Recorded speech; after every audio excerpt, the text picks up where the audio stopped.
So the government has come up with power pack measures to help businesses, but I'm wondering if there are any areas that you feel businesses should try to figure out on their own, which you cannot hold their hands through. We believe in walking the journey with our SMEs. Why? Because in the first place, when they go to Accra to set up their company, it is not to just serve Singapore, which is a small market. We need to support them to start local but look global. In the last few years, we have seen SME rising up to the challenge, especially during COVID. And in fact, COVID has really catalyzed a lot of our SMEs' adoption of digital tools.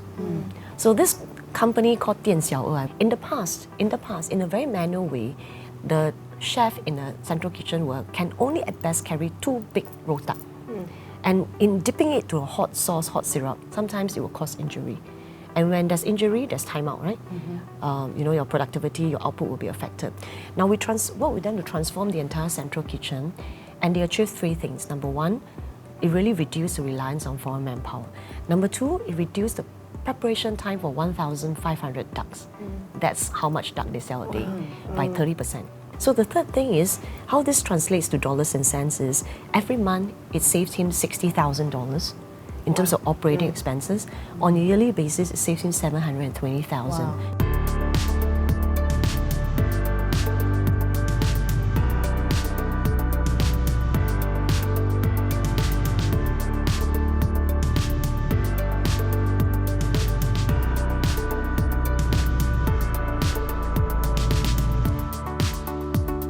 Feel like SMEs bear the brunt of so many stresses on behalf of the economy. Rising costs, inflation, workforce shortages, absolutely. But if I look at what I hear from the ground all the time from SMEs, it's cash flow. Cash flow challenges are debilitating for SMEs. And in fact, we've done some research on this, and 83% of SMEs have told us that they have experienced cash flow issues in the last 12 months. And when you consider that 99% of commercial entities in Singapore are SMEs, that is a huge impact. Right? A huge impact on the economy. It means that they can't grow, they can't employ people, they can't scale. They go to tactics like putting prices up, which might seem like a good idea, but it can often have unintended consequences for your business. So it can push you into, another price bracket, which limits your market. The biggest things are the rising costs of doing business. I mean, it's across the board. Secondly, consumers are just being more conservative with their discretionary spend, so it's going to hurt us. And when people are eating out, they're spending less because they're just watching their wallets. But the biggest thing, which the F&B has lamented about for many years, is the labor issue. So this is an issue globally, actually, in the hospitality industry. And coming out of COVID, it's just been more and more acute in Singapore. People have left the industry for other things during COVID. And we just simply don't have the labor here to fulfill the needs of our business. We are keenly aware that given the volatile global situation, it may lead to certain complications like supply chain challenges, etc., and uncertainties in terms of the demand, and leading to cash flow situations for some of the SMEs. And that's why we announced the details for the $1.3 billion enterprise support package. One part is the corporate income tax rebate. Now, a lot of people think rebate, doesn't sound very sexy, but actually it's very substantial. Now, this is a corporate income tax rebate of 50%. So instead of paying, you keep it.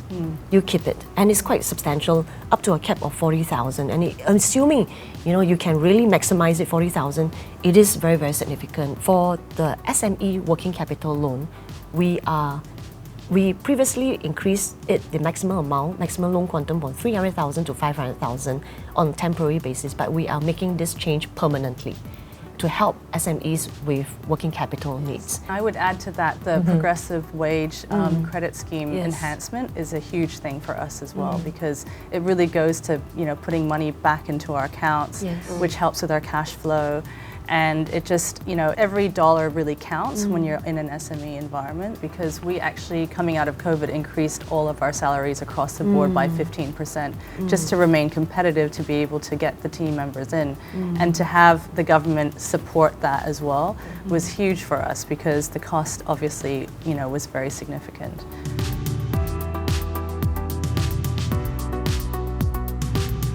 In the past, when you persuade SMEs to go digital, there were a little bit of hesitance, etc.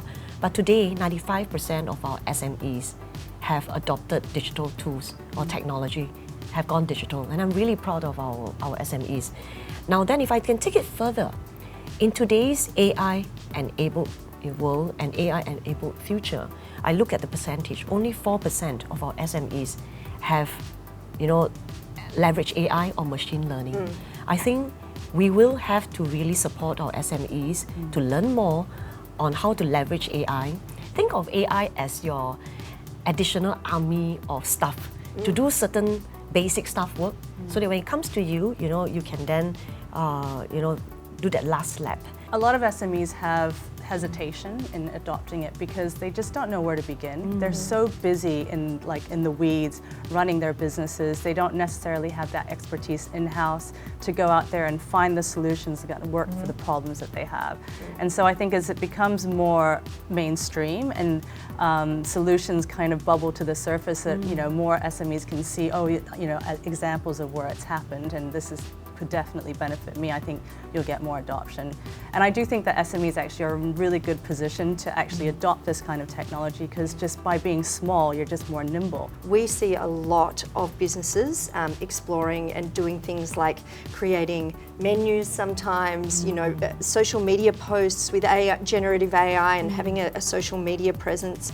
All of those things that they cannot afford to throw humans at, they're starting to realise that if they want to be successful and competitive and survive in such a competitive market, that they need to harness digitalisation, automation, AI, all of these things. People are going to continue to get more and more expensive. There's a perception and a bit of a fear as well that stops people from moving in that direction. The problem with that is that the return on investment time and time again in our research shows us that when you start on that journey and start to move, and it doesn't have to be costly things, generative AI is free at the moment. So it doesn't have to be massive things. Small incremental changes, explore. Those costs don't have to be massive, but they also do have a significant return on investment. We've been looking at changing over our equipment. Of course, if we were to open another venue, which we hope to be able to do soon, it's about finding the funds in order to replace them. And there's a bit of hesitancy, actually, I think, with the people that maintain our equipment, saying, oh, actually, if you change this, you do get a grant, but it's going to be more difficult or more expensive to maintain moving forward.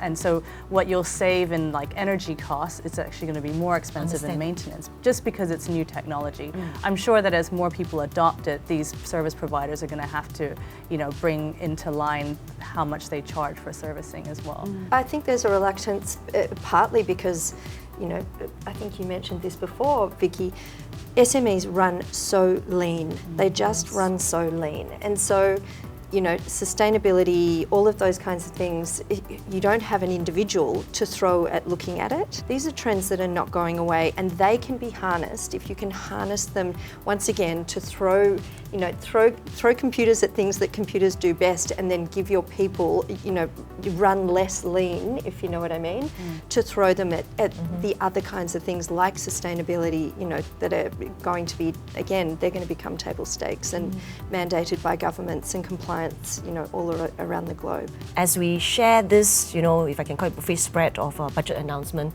we're also not expecting each of the 260,000 SME to apply for everything.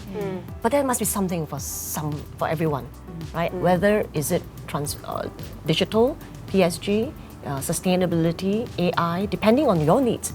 And to that end, I want to share very quickly on sustainability. It's not just a piecemeal support that I talked about, Koda, Commune. It's a homegrown furniture brand. The furniture companies all did very well during COVID. All of them. A lot of our furniture companies, they have already started incorporating sustainability. And it is because the customer in US and Europe demand that. And they need to know this lovely dining table came from which particular tree in the forest in California. They can tell you that, right? So it's quite a circular economy. But it also means that when you are able to do that, you can actually command some premium. The Singapore's attribute of trust, reliability, integrity comes in for many of this sector, whether it's furniture, whether it's education, health, and professional services as well. Singapore is home to more than 110 carbon traders, and it is the highest concentration in Southeast Asia. I think Koren will appreciate this because really being able to anchor high concentration of professional services firm will really serve the companies here well, as well as those in the region.